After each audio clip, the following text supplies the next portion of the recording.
खेसारी लाल यादव की संघर्ष 2 की फिल्म का इंतजार दर्शकों का बहुत बेसब्री से है। फिल्म के पोस्टर को खुद खेसारी ने अपने इंस्टाग्राम अकाउंट पर शेयर किया है। तस्वीर में खेसारी हाथ में ऑटोमेटिक गन लिए नजर आ रहे हैं।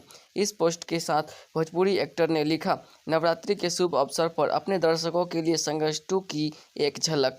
इस पोस्टर पर खेसारी के फैन जमकर अपना रिएक्शन दे रहे हैं। एक यूजर्स ने लिखा, सुपर लुक भैया।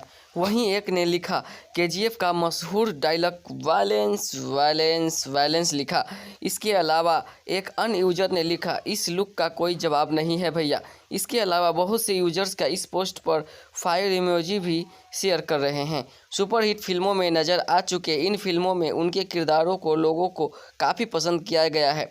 वह जल्द ही एक बार फिर अपने बड़े पर्दे पर धमाल मचाने वाले हैं। हालांकि लुक के मामले में इस बार खेसारी बॉलीवुड नहीं बल्कि हॉलीवुड को टक्कर देते नजर आ रहे हैं। हाल ही में उनकी फिल्म संघर्ष 2 का पोस्टर रिलीज किया गया।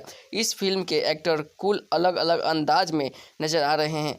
तो दोस्तों, ये न्यूज़ आपको कैसी लगी कमेंट करके जरूर बताना और हमारे इस चैनल को सब्सक्राइब कर देना और नोटिफिकेशन बेल को ऑन कर लेना। चलिए मिलते हैं किसी नेक्स्ट वीडियो में। तो जय हिंद, जय भारत, वंदे मातरम।